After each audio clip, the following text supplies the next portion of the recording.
This is Joyce, the voice of Joyce, and I can't believe it, it's episode 19.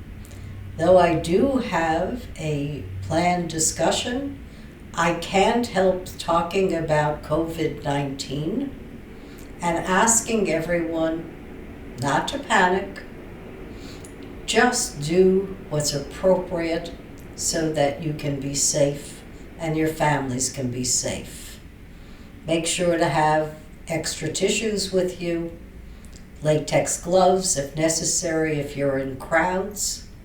And though this is going to impact our society, the good thing is it's going to impact it both negatively and positively.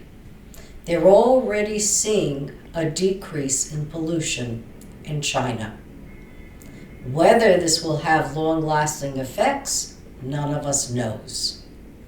I understand the government is thinking of tax breaks for the transportation industry. I'd propose something a little bit more, I don't know if you would call it radical or not. I would suspend the stock market. While we're going through the coronavirus and people are fearful and the markets react and overreact in all directions, it may not be a bad idea if we didn't see the numbers on a daily basis and we let business do what business has to do.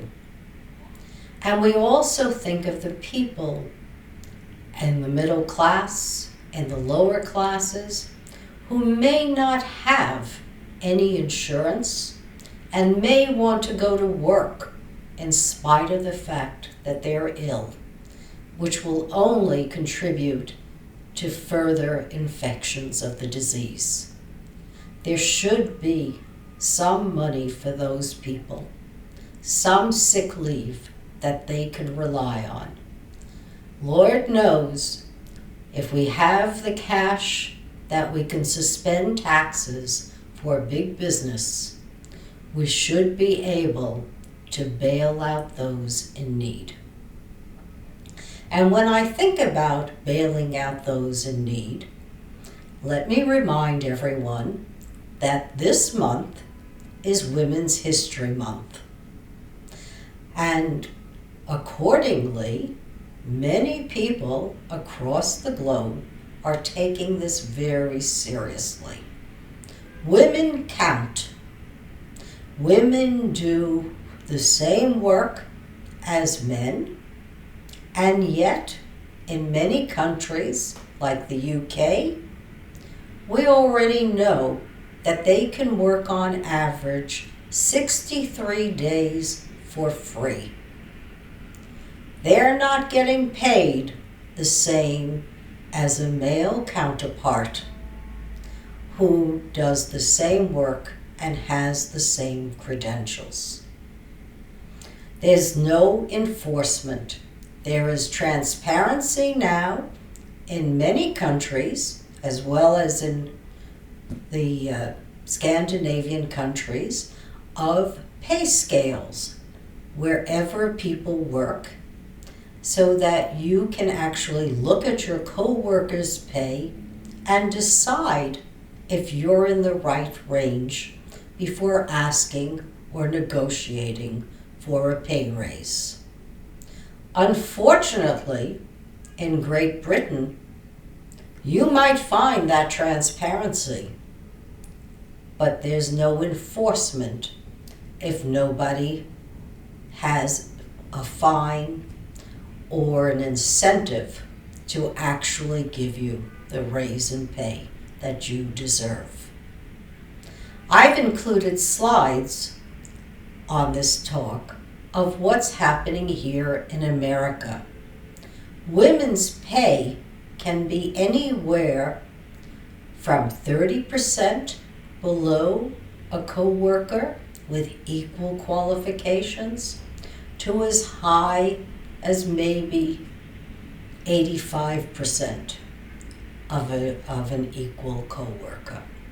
But women are absolutely stigmatized across all sectors of our economy.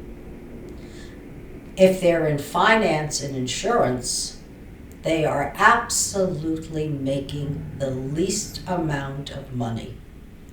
It's almost been found that if they compare notes with other people and they ask their male co-workers what they're making, they'll find that they're not even at the bottom of the pay range. All of this can be reversed. We can have gender equality in a nanosecond with transparency.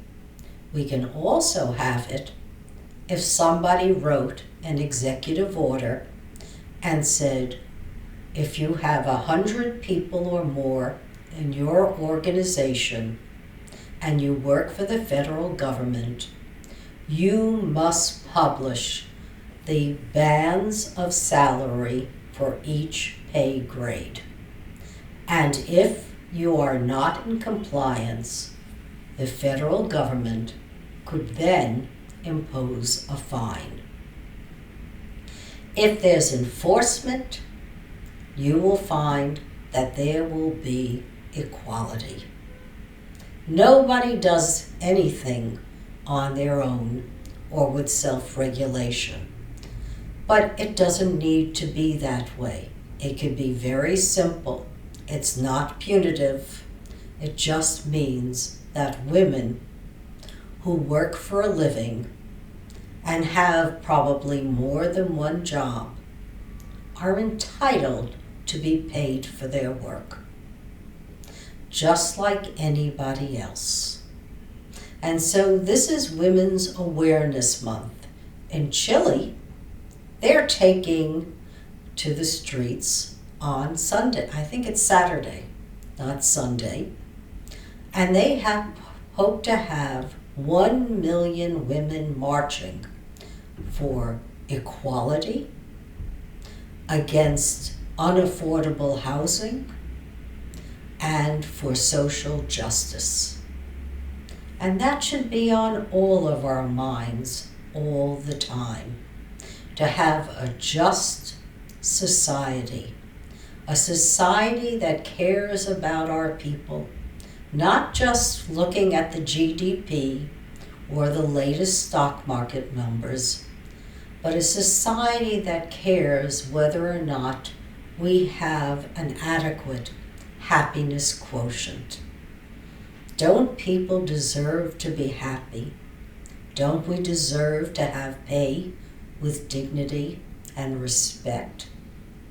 I think we do. I can't say that I experienced what people are experiencing today. Discrimination, yes.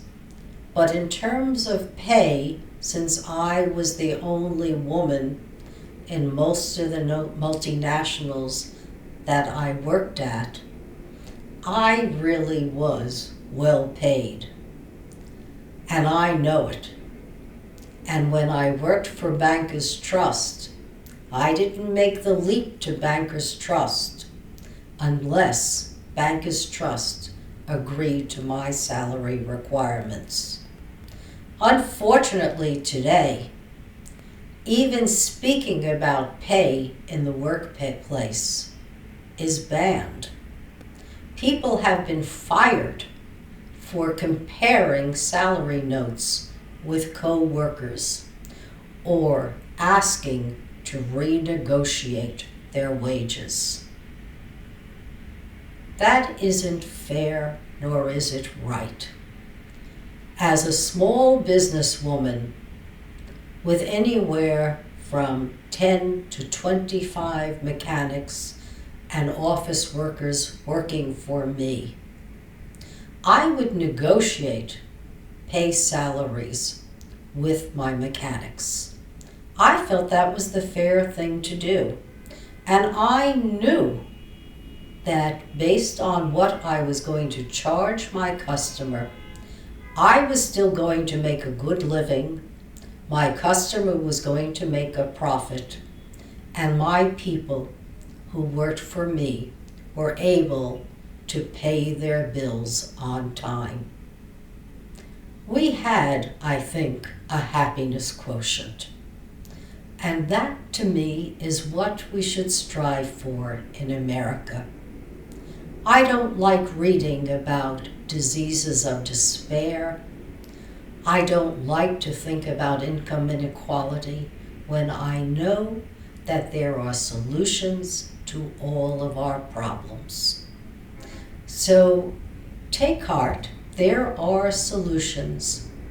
With a clean slate type of government that cares about people and about labor, everyone can be paid according to their worth and their merit. And I think our future can be bright, but we really have to prepare for that future and not be nihilistic and not accept a way of life that we know we should be able to change. So I'm not going to give you what I think is a downer. I'm just going to say, hey, these are opportunity days for all of us. The American Association of Women is advocating for unions. I'm a full believer in unions because union workers do indeed make a good wage. And it should be for everyone across the board, whether you're in the East, the Midwest, the West, all people deserve to be treated fairly and have an equal opportunity. Women, more than any other group, are discriminated against. And yet, there wouldn't be anyone on this planet unless there were women. So we haven't gotten to the point where males can exist without women or vice versa.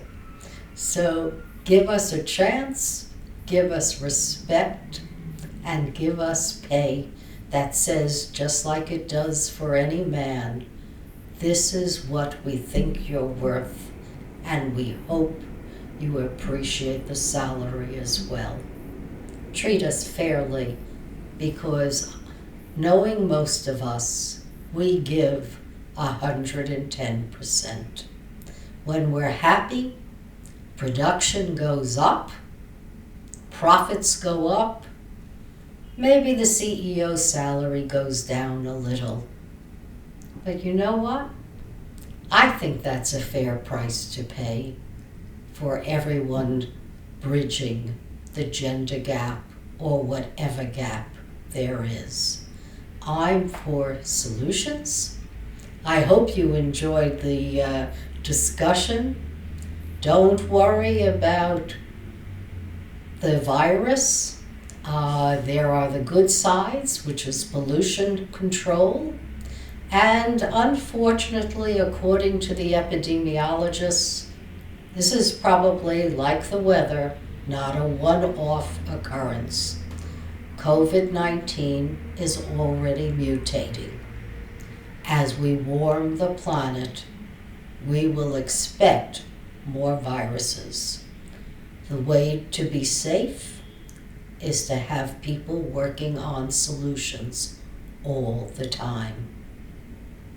So technology is where we're at, folks, and that will be our salvation, to keep learning, be in the world, be in the present, know what you think is right, advocate for it, and we will have a really bright future together.